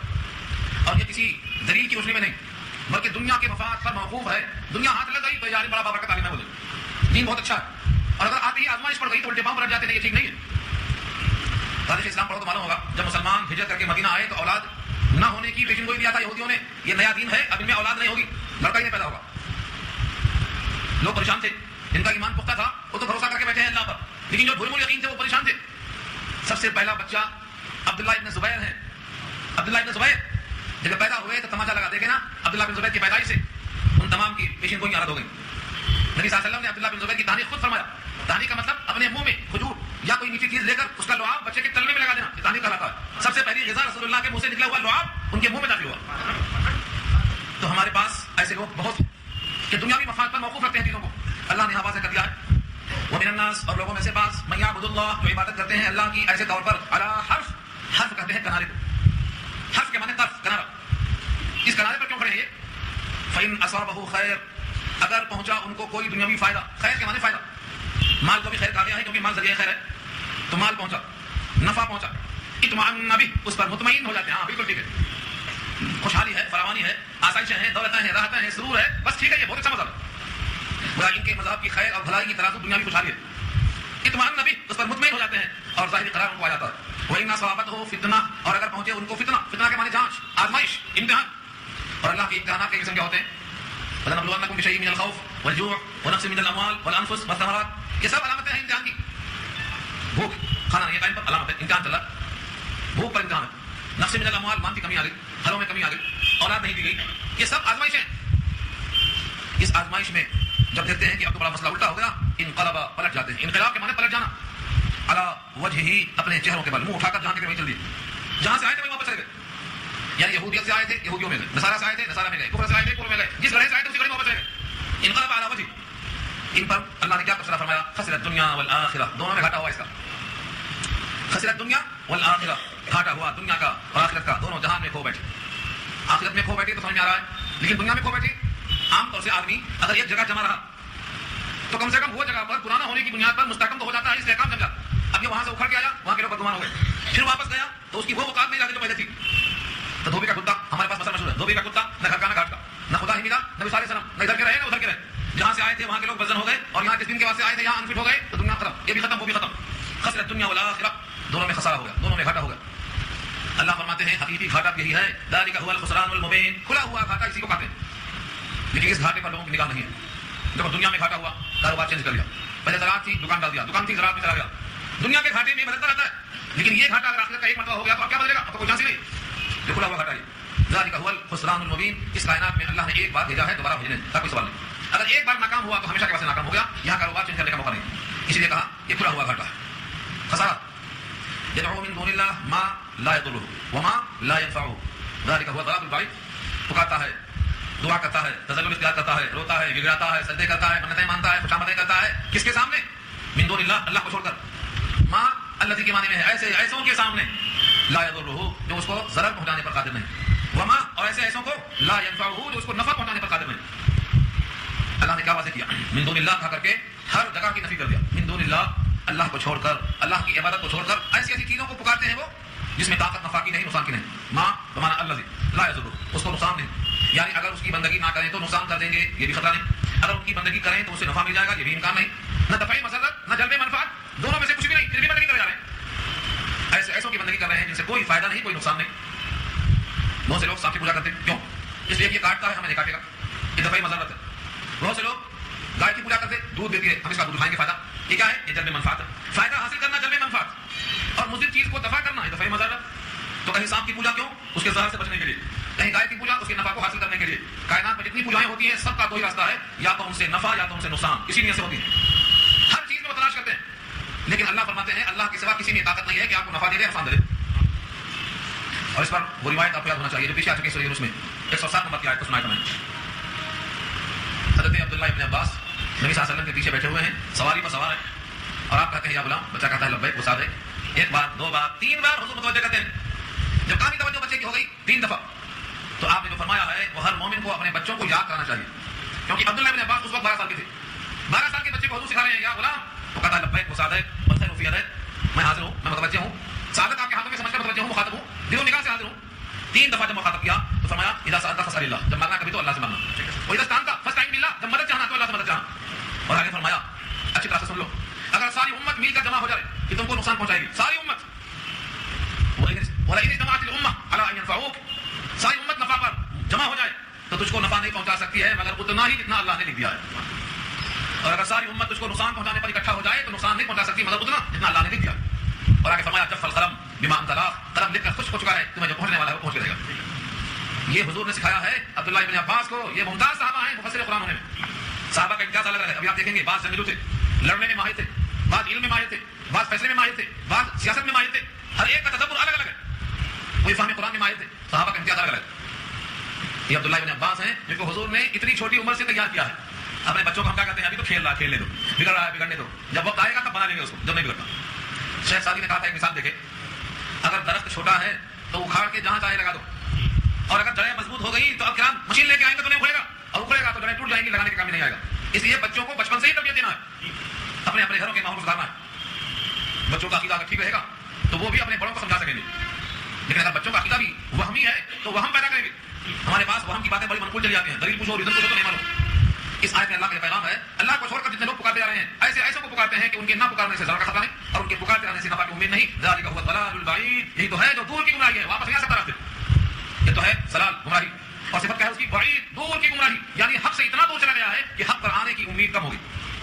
جب آدمی بھٹک جاتا ہے، بہت بھٹک جاتا ہے، تو وہ راستے پر آنے کے لیے بڑی مشکل سے پہنچ پاتا ہے. بھٹکا ہوا آدمی راستے پر نہیں دیکھ پاتا. اسی واسطے اللہ نے اس کو گمراہی کہا. نہ صرف یہ کہ ان سے نفع کی امید نہیں ہے، نہ صرف یہ کہ ان سے نقصان کا خطرہ نہیں ہے، بلکہ اللہ نے اس سے آگے بڑھ کر ایک اور رتا رکھا. یدعو لمن ضرہ اقرب من نفعہ، یہ پکارتے ہیں ایسے ایسوں کو. لام ضرب اللہ تاکید کے لیے ہے، البتہ بھی ضرور کے معنی میں ہے. من ضرہ اقرب من نفعہ، جس کا ضرر اقرب ہے اس کے نفع کے مقابلے میں. ضرر اقرب ہے نفع کے مقابلے میں. کیسے؟ جن کو اللہ کے سوا پکار رہے تھے ان سے تو کوئی نفع ہونے کی امید ہے نہیں، البتہ ان کے پکارنے کی بنا پر جو شرک ہوا فعل میں، اس پر جو مواخذہ ہے وہ بہت قریب ہے، لینے کے دینے پڑ جائیں گے.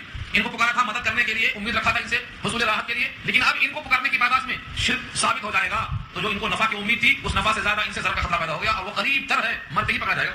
اسے فرمایا ادعو، پکارتے ہیں، عبادت کرتے ہیں، لمن، البتہ ان لوگوں کی غرہ اقرب، کہ ان کا ضرر اقرب ہے، من نفعہ، بنسبت اس کے نفع کے زیادہ قریب. ایسے کارساز برے ہیں اور ایسے ساتھی برے ہیں. لبیس المولا ولبیس العشیر، مولا کے معنی کام بنانے والا، ایسے کام بنانے والے تو بیکار ہیں. بیسا، بیسا یہ برائی کو بیان کرنے کے واسطے لفظ ہے، مذمت کرنے کے واسطے آتا.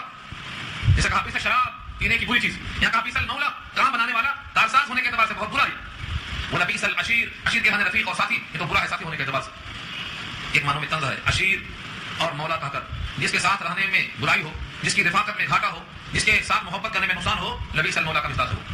ہر انسان سوچ سکتا ہے لبیس المولا برا ہے کارساز، اور لبیس المشیر اور برا ہے ساتھی اور رفیق. اس کے برخلاف جو لوگ ایمان والے ہیں اور جن کی دنیا میں شب و روز گزرتے ہیں نیکیوں میں، اعمال صالحہ کے ارتکاب میں، بہترین اوقات گزارتے ہیں اپنے، اللہ فرماتے ہیں ان کے لیے ہم نے بہت عمدہ انتظام کیا. ان اللہ یدخل الذین آمنوا وعملوا الصالحات جنات تجری من تحتها الانہار، بے شک اللہ داخل فرمائیں گے ان کو جو ایمان والے ہیں جنہوں نے کام کیے ہیں صالح. تجری کہاں داخل کریں گے؟ جنات تجری، ایسے باغات میں کہ باقیوں اس کے نیچے سے نہ رہیں. ان اللہ یفعل ما یرید، ان اللہ یفعل ما یرید، یہ اللہ کی شان ہے، اس میں کوئی شریک نہیں. کیا ہے شان؟ ان اللہ یفعل ما یرید، بے شک اللہ کرتے ہیں جو چاہتے ہیں، جو ارادہ کرتے ہیں وہ کر گزرتے ہیں، انہیں کوئی روکنے والا ٹوکنے والا نہیں ہے، وہ جو چاہیں وہ کرتے ہیں. یہ شان کسی اور کی نہیں ہے، اس میں کوئی شریک اور صحیح نہیں ہے، یہ خصوصی صفت اللہ کی. ان اللہ یفعل ما یرید، بے شک اللہ کرتے ہیں جو ارادہ کرتے ہیں. کچھ لوگوں کا گمان یہ تھا کفار قریش کا کہ اللہ تعالیٰ نے جن کی مدد کی ہے ان کی مدد روک دے. بہت سے لوگ حاصل دنیا میں کیا چاہتے ہیں؟ حاصل نعمت نہیں چاہتا, نعمت کا زوال چاہتا. تو کفار قریش میں سے کچھ لوگ چاہتے تھے کہ جو اللہ نے محمد صلی اللہ علیہ وسلم کو نبوت دی ہے, جو فرشتہ آتا ہے, جو وحی آتی ہے, جو قرآن کا سلسلہ جاری ہے, اس کو اللہ تعالیٰ روک دے, نبوت کو چھین لے, پیغام آنا بند ہو جائے, تاکہ ان میں ہم میں جو مقابلہ تھا مقابلے کا موقع باقی رہے.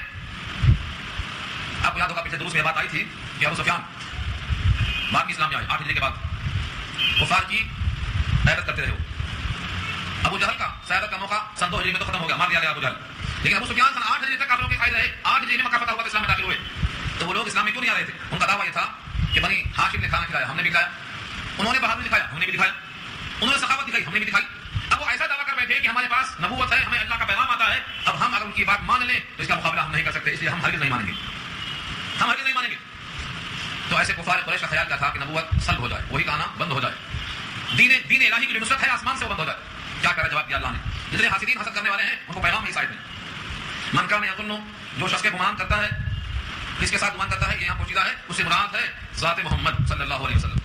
من کان یظن, جو شخص کے گمان کرتا ہے, ان یہ کہ لن ینصرہ اللہ, ہرگز مدد نہ کرے اللہ, لن ینصرہ, یہ ہو کی ضمیر جاتی ہے نبی صلی اللہ علیہ وسلم کی طرف, لن ینصرہ اللہ, ہرگز مدد نہ کرے اللہ, ان کی ہو کی ضمیر نبی صلی اللہ علیہ وسلم کی طرف جاتی ہے, ان کی, فی الدنیا والآخرہ, دنیا میں بھی اور آخرت میں بھی. اللہ نے کیا کہا, میری مدد, نبوت کا انتخاب یہ تمہاری مرضی میں منحصر نہیں ہے, تم چاہیں گے تو ہم نہیں بنائیں گے, تم نہیں چاہیں گے تو ہم نہیں بنائیں گے. رحمت کے خزانے تمہارے قبضے میں نہیں ہے, ہم جس کو چاہتے ہیں نبی بناتے ہیں, اور ہم خوب جانتے ہیں کہ نبوت کس کو دی جائے. اللہ اعلم حیث یجعل رسالتہ, اللہ خوب جانتے ہیں کہ رسالت کی جگہ کہاں ہے, کس دل میں اتارے ہم پیغام. سورہ شورى 25واں پارہ اور آگے سورہ زخرف, ان جگہوں میں اللہ نے پیغام پیش کیا ہے. اہم یقسمون رحمت ربک, کیا یہ لوگ تقسیم کریں گے آپ کے رب کی رحمت کو, ان کے ہاتھ میں تقسیم ہے, وہ ان کے ہاتھ میں اگر تقسیم ہوتی تو یہ کچھ بھی تقسیم نہیں کرتے, سب رکھ لیتے. نحن قسمنا بینہم, ہم تقسیم کرتے ہیں ان کے درمیان. تو نبوت کس کو دیتے ہیں, کس کو رحمت دیتے ہیں, ہمیں خوب معلوم ہے. اب کسی کو پسند نہیں ہے تو ایک راستہ بتاتا ہوں, فلیمدد بسبب الی السماء, چاہیے کہ رسی تان لے آسمان تک. فلیمدد, مدد یمدد کے معنی لمبا کرنا, کیا لمبا کر لے, بسبب, سبب کہتے ہیں ذریعے کو, یعنی رسی تان لے آسمان تک, الی السماء, آسمان تک پہنچ کر رسی تان لے. ثم پھر لیقطع, چاہیے کہ سلسلہ منقطع کر دے, وہاں سے وہی آتی ہے, وہاں سے فرشتہ آتا ہے, وہاں سے پیغام آتا ہے, رسی تان لے, وہاں تک قبضہ کر لے اور راستہ منقطع کر دے.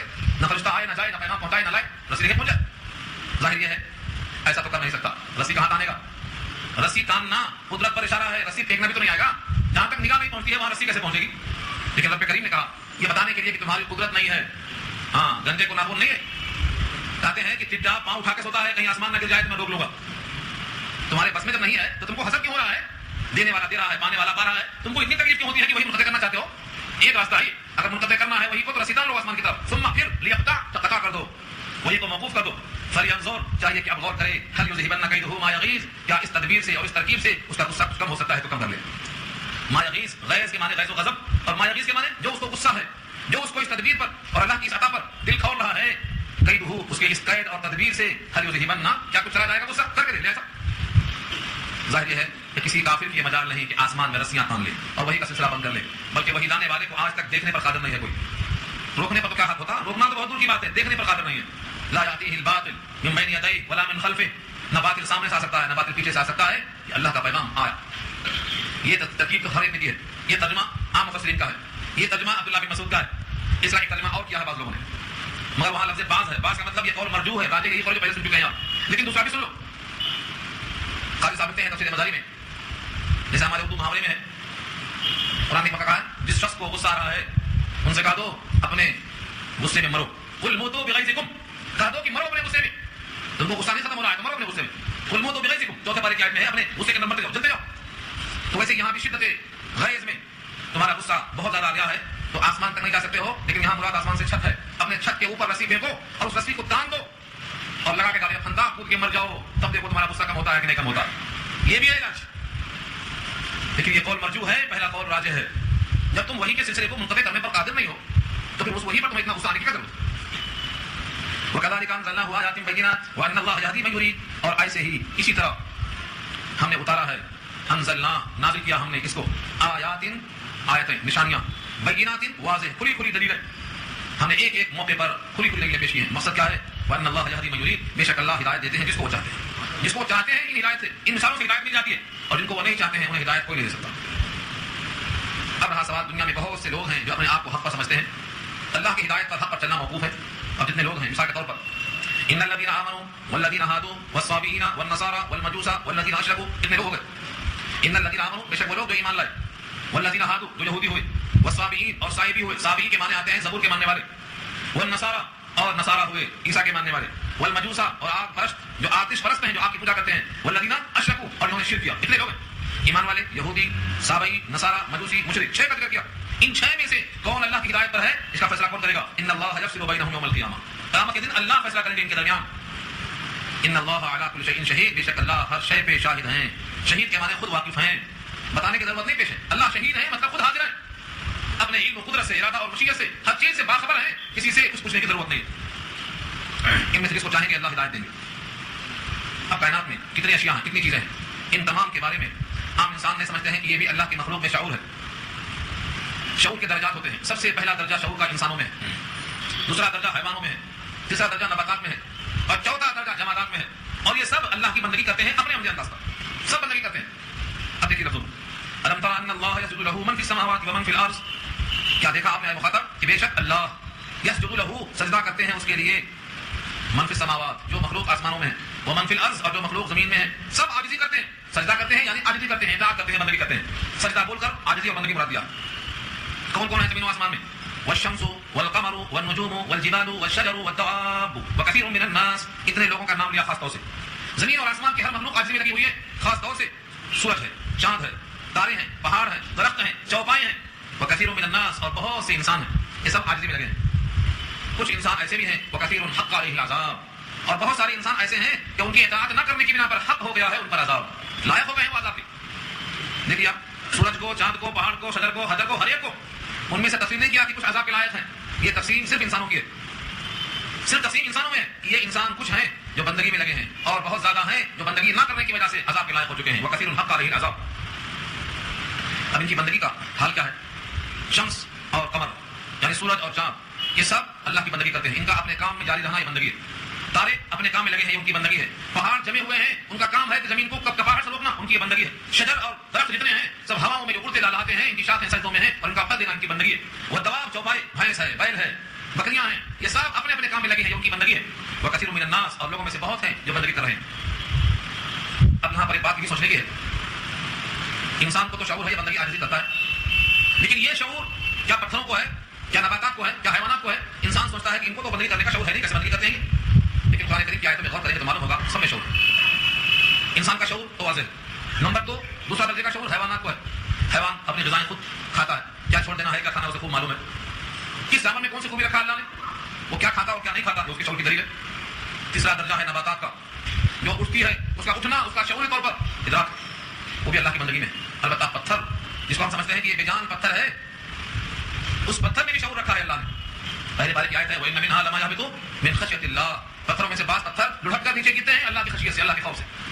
پہلے بارے میں آیت کی بات۔ اور جب زمین و آسمان کو اللہ نے کہا کہ تم دونوں خوشی سے اطاعت کرتے ہو یا مجبوراً اطاعت کرنا پڑے گا، تو ان دونوں نے کہا قالتا اتینا طائعین، سورہ حامیم السجدہ پارہ 24 میں کہا ان دونوں نے کہا اللہ سے ہم خوشی سے اطاعت کرنے کو حاضر ہیں۔ کون ہے یہ دونوں؟ زمین اور آسمان۔ خود قرآن نے کہا ہے اگر ہم نے قرآن اتار دیا ہوتا پہاڑوں پہ تو پہاڑ پھٹ جاتے، رضا ہو جاتے، کیوں؟ اللہ کے ڈر سے۔ تو پہاڑوں میں، پتھروں میں، درختوں میں، سب میں ادراک ہے اور وہ اللہ کے عرش کے اندر لگے ہوئے ہیں، سوائے انسان کے اور کوئی جنس نہیں ہے یہاں فرمایا۔ اور بہت سے انسان ایسے ہیں حق علیہ العذاب، جن پہ عذاب ثابت ہو گیا۔ اور سچ تو یہ ہے کہ جس کو اللہ توہین کر دے، یعنی جس کو اللہ ایمان نہ دے، اس کو ایمان دے کر کوئی اکرام کرنے والا نہیں پیدا ہوا ہے۔ وَمَن يُهِنِ اللَّهَ فَمَا لَهُ مِن مُكْرِمٍ، يُهِنِ اللَّهَ جس کو اللہ توہین کرے یعنی جس کو خدا ذلیل کرے ایمان کو نہ دے کر، فما لہو تو اس کے لیے نہیں ہے من مکرم کوئی توفیق ہدایت دینے والا، مکرم اکرام کرنے والا۔ ایمان دے کر اکرام اللہ کرتے ہیں، ایمان نہ دے کر توہین اللہ کرتے ہیں، دونوں قدرت اللہ کی ہے۔ تو ایمان کو نہ دے کر اگر کسی کا اکرام اللہ نہ کرے تو کائنات میں کوئی اکرام پر قادر نہیں ہے، دل میں بٹھانا ہے، یہ ہے اصل ایمان۔ آگے فرمایا ان اللہ یفعل ما یشاء، اوپر کیا تھا؟ ان اللہ یفعل ما یرید، اللہ جو چاہتے ہیں کرتے ہیں، یہاں فرمایا اللہ جو چاہتے ہیں وہ کرتے ہیں، یہاں ما یشاء ہے وہاں ما یرید ہے، وہاں ارادہ ہے یہاں مشیت ہے، ارادہ مشیت دونوں اللہ کی ایسی ہے کہ اس مشیت کے تحت، ارادے کے تحت ساری کائنات کا چپا چپا ہے۔ اب دیکھو مثال دیا، مکے میں ایمان آیا، سید الانبیاء مکے میں لائے، اللہ کی طرف سے کتاب لے کے حاضر ہوئے، اب ایک گروہ اس کتاب کو مان کر نبی کے ساتھ ہو کر اللہ کی خاطر میدان کارزار بدر میں آ گیا، اور انہی کے خاندان کا ایک حصہ اس کتاب کا انکار کر کے ایمان کے بغیر اس نبی سے لے کر مقابلے پہ کھڑا ہو گیا تلوار لے کے. کہاں گئے؟ میدان کازار، بدر میں آ گئے. ادھر تین حضرت علی اور حمزہ اور عبیدہ ابن الجراح رضی اللہ تعالی عنہم، یہ تین ادھر سے کھڑے ہوئے. اور ادھر ان کے مقابل تین کون ہیں؟ عتبہ ابن ربیعہ اور شیبہ ابن ربیعہ. یہ دونوں بھائی ہیں ربیعہ کے بیٹے، عتبہ اور شیبہ. عتبہ کا ایک بیٹا تھا ولید ابن عتبہ. یہ تین ادھر سے آئے، تینوں کھڑے ہوئے ہیں، تینوں مکے میں ہیں. ایک کا اکرام دیکھو اور ایک کی توہین دیکھو. اس کو ایمان نہ دے کر اللہ نے جہنم میں بھیج دیا، اور اس کو ایمان دے کر اللہ نے اکرام کیا. ہم سب دل و جان سے رضی اللہ کہتے ہیں، اللہ ان سے راضی ہو گیا اور وہ اللہ سے راضی ہو گئے. یہ کون تھے؟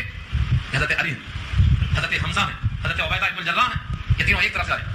پہلے اور لوگ نکلے تھے لیکن کفار قریش نے کہا یہ انصار سے ہم نہیں لڑتے، ہمارے ٹکر کا بجاؤ، ہم ان سے نہیں لڑیں گے جو ہمارے مقابل کے نہیں ہیں. جب انہوں نے مقابل مانگا تو حضرت علی کو حضور نے کہا تم نکلو. ان کے مقابل کے واسطے حضرت علی نکلتے ہیں.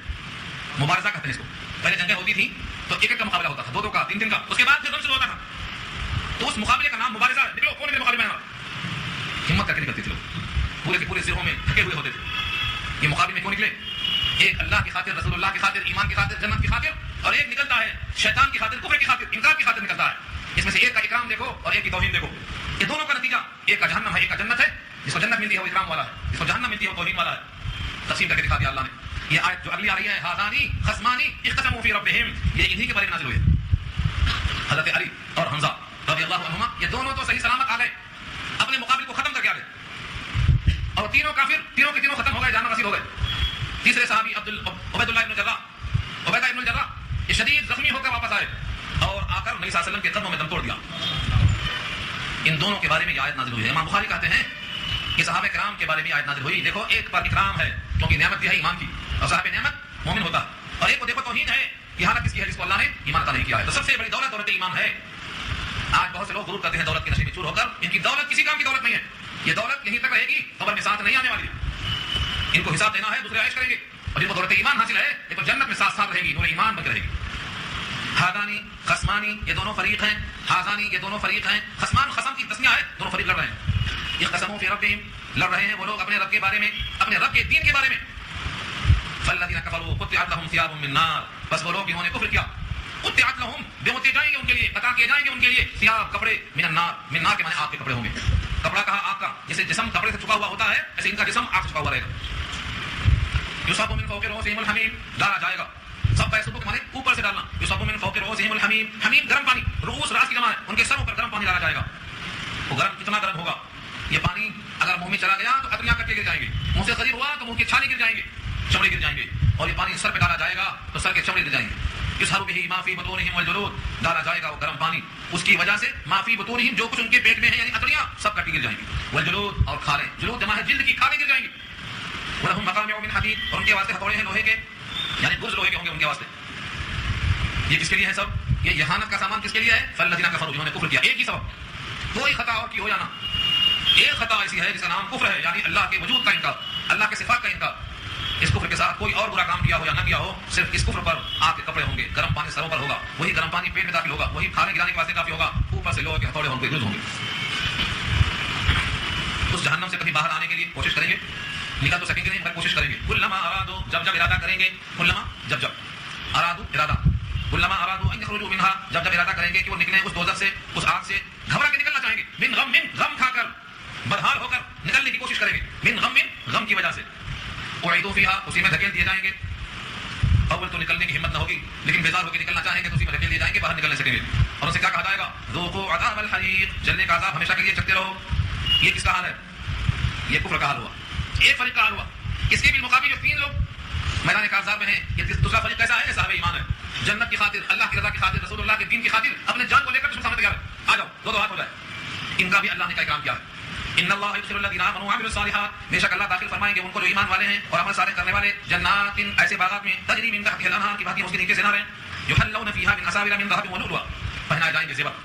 یحلون زیور پہنائے جائیں گے، خلی کے معنی زیور، اور یحلون زیور پہنائے جائیں گے. فیہا، اس میں کس کے ہوں گے زیور؟ وہ من اساور کنگن، من ذهب سونے کے، ولؤلؤا اور موتی کے، سونے کے کنگن ہوں گے، موتی کے کنگن ہوں گے.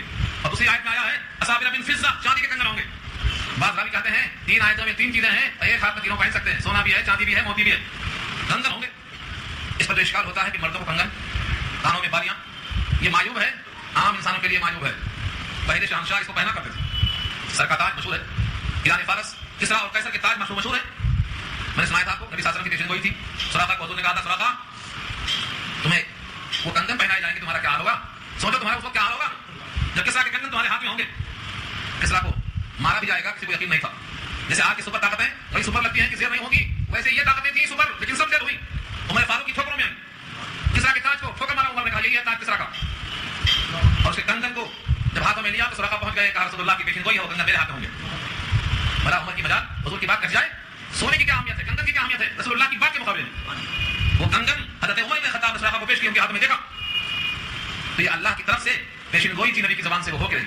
تو کنگن اور تاج, کانوں کی بالیاں, یہ شہنشاہ پہنا کرتے تھے. جنت میں ہر مومن شہنشاہ ہوگا, اس کے سر پہ تاج ہوں گے, سونے کے, چاندی کے, موتیوں کے کنگن ہوں گے. اس کے واسطے تو اللہ کی رضا بھی ہوگی, اور رضا الہی کے مقابل کوئی چیز آ نہیں سکتی, سب ہیٹ بلائیں گے. تو اللہ کا یہ وعدہ یحلون فیہا بنصابر من ذہب, پہنائے جائیں گے اس میں کنگن سونے کے اور موتیوں کے. ولباسہم فیہا حریر, اور ان کا لباس اس میں حریر کا ہوگا. حریر مانے ریشم, جزدان حریر اور ریشم کے. اور ادھر کی بارش ہوتی ہے, یہ جزدان کہتا ہے قرآن کا, جزدان کہتا ہے, جزدان حریر اور ریشم کے. اور ادھر کی بارش ہوتی ہے, جب قول و قسم لینے کے لیے تکرار کی نوبت ہوتی ہے, میں سر پہ اٹھایا جاتا ہوں, تب آتا ہے موقع قرآن کا. ہمارے مسلمان اس قرآن کریم کو قسم کھانے کا ذریعہ بنا دیا ہے. بس یہ قرآن تو ہدایت کی کتاب ہے, اس کتاب میں اللہ نے رہنمائی کی ہے, جنت میں آنا ہے تو آؤ, ایسا ایسا آ جاؤ. کوئی نئے مقام پر جانا چاہتا ہے تو بولتا ہے ذرا بتاؤ مجھے نہیں معلوم ہے, آپ سے فون کرتا ہے, بتاؤ میں یہاں تک پہنچا ہوں کیسے ہوں. آپ کہتے ہیں میں ایک آدمی بھیج رہا ہوں, ساتھ میں آ جاؤ. جتنے انبیاء ہیں یہ وہی ہیں, انبیاء کے ساتھ آ جاؤ. انبیاء کا راستہ, انبیاء کی کتابیں, انبیاء کا طریقہ, انبیاء کا عمل, یہ اللہ نے بھیجا ہے. میرے گھر میں دسترخوان تیار ہے, آ جاؤ ان کے ساتھ آ جاؤ. حدیث میں آتا ہے گھر میں سردار کا گھر تیار ہے, سجا سجایا. ایک سردار نے گھر بنایا, سید بنا دارن. یہ حدیث آپ سب کو سنانا تاکہ حدیث عام ہو جائے. دعوت ولیمہ کی فکر کرنے والوں کو یہ سنانا, دعوت ہے تو یہاں آتے دس میں. سید بنا دارن, سردار نے گھر بنایا. وصنع له مطعما, اور ان کے لیے دسترخوان تیار کیا. اور اس کے بعد ایک داعی کو بھیجا کہ بلا کے لاؤ. من اجاب الداعیہ, جن لوگوں نے اس داعی کو سچا سمجھا, اس کی بات کو قبول کر لیا, اس کے ساتھ چلا گیا, مالک کے مکان دیکھ کے خوش ہو گیا, استقبال میں گھر سے لگا دیا, کھانے کی ضیافت سے فیصلہ کا موقع دیا, اور کہا اب تم سے میں بہت خوش ہوں, اب میں کبھی ناراض نہیں ہوں. فرمایا سید الانبیاء نے جو گھر میں نہیں آیا اس کو جھوٹا سمجھا, کھانے سے معلوم مالک کے مکان کی ناراضگی کا سامنا. اللہ نے گھر بنایا, وہی سردار ہے. اللہ سردار ہے, جنت دسترخوان ہے, داعی نبی ہیں, اور نبیوں کے قدم بقدم چلنے والے, ان کو یقین کے ساتھ سننے والے, ان کے راستے پر چلنے والے, جنت میں ان کے ساتھ کھانا کھائیں گے انشاءاللہ. اور اللہ تعالیٰ اعلان کریں گے تم سے میں راضی ہو گیا, اب کبھی ناراض نہیں ہوگا. اللہ تعالیٰ کا دیدار ہوگا, اور جو دعوت دینے والے کو جھوٹا سمجھے گا, ان کی دعوت پہ لبیک نہیں کہے گا, نہ گھر میں آئے گا, نہ کھانا کھائے گا, اس جنت سے محروم ہو جائے گا. یہ ہے اصل دعوت. تو لباس ان کے ریشم کے ہوں گے, لباس ریشم کے ہوں گے. دنیا میں ریشم منع ہے, حرام ہے. اس پر بہت ساری حدیثیں موجود ہیں. دنیا میں اگر ریشم پہنا, جنت میں چلا بھی گیا تو ریشم نہیں پائے گا, معلوم. حدیث میں آیا ہے جس نے دنیا میں شراب پیا, جنت میں جانے کے باوجود وہاں کی شراب سے معروم. اگر کوئی انسان ریشم پہنتا ہے, جنت میں چلا بھی گیا تو ریشم وہاں نہیں پڑے گا, نہیں پائے گا. اگر کوئی انسان دنیا میں سونے چاندی کے برتنوں میں کھاتا ہے, وہاں چلا بھی گیا, معروم. کئی روایتیں موجود ہیں. مسند امام احمد نے روایت پیش کی اسی آیت پر. دیکھو مفتی شفیع صاحب نے لکھا ہے ہمارے قرآن میں, تفصیل سے دیکھو وہاں پر بات کو اشکال کرتے ہیں. جنت میں جانے کے بعد بھی اگر یہ سونا چاندی نہیں ملا, ریشم نہیں ملا, تو دل میں ایک قسم کا افسوس ہوگا, ملال ہوگا, غلط ہوگا. اور جنت میں بھی اگر ایسا افسوس ہے تو پھر جنت کیا کریں گے. لیکن امام قرطبی نے تفسیر قرطبی میں اس کا جواب دیا, بہترین جواب دیا, بہترین جواب دیا. فرماتے ہیں جنت کے اندر سب کے مرتبے برابر نہیں ہوں گے. انبیاء کا مرتبہ سب سے اونچا ہوگا, شہداء کا مرتبہ بہت اونچا ہوگا, صحابہ کا مرتبہ بہت اونچا ہوگا. فرق مراتب ہے, لیکن کوئی کسی کے مرتبے کو دیکھ کر اندر جلے گا نہیں. دل ایسا بنا کے بھیجیں گے اللہ. ہر ایک کا مرتبہ اونچا نیچا ہو سکتا ہے, لیکن جلن کسی کو نہیں ہوگی. اللہ تعالیٰ دلوں سے جلن کو نکال کے پھینک دیں گے. غل اور غش, دل میں کجی اور کھوٹ, یہ نکال کے پھینک دیں گے. یہ اللہ کا وعدہ. تو جیسے مرتبے کو دیکھ کر چوہن نہیں ہوگی, اپنے اپنے موقع میں سب کچھ اور راضی ہوں گے, ایسے ہی جن کو جنت میں جانے کے باوجود دنیا میں شراب پینے کی پیدائش میں شراب وہاں کی نہیں ملے گی, ان کو ملال نہیں ہوگا, چوہن نہیں ہوگی. لیکن یہ وارننگ ہے, اگر پیتے ہیں تو چھوڑ دو وہاں پینے کی امید میں, ریشم پہنتے ہیں تو چھوڑ دو ریشم وہاں پہننے کی امید میں. اللہ وہاں پہنائیں گے. سونے چاندی کے برتنوں میں کھانا کبر ہے, چھوڑ دو, اللہ وہاں کھلائیں گے. دنیا بہت عارضی ہے, چند دنوں کی یہ محفل ہے, اس کے بعد سب کو وہاں پہنچنا ہے. اس کے بعد کی میں ایک آیت پوری کر دوں, اس میں جو مضمون آ رہا ہے وہ اصل مضمون ہے. وَهُدُوا إِلَى الطَّيِّبِ مِنَ الْقَوْلِ, یہ سب کے سب نعمتیں کیوں پا رہے ہیں, سونے چاندی کے کنگن کو پہنچ رہے ہیں, ریشم کا کپڑا کیوں مل رہا ہے, اس کی ایک ہی وجہ ہے.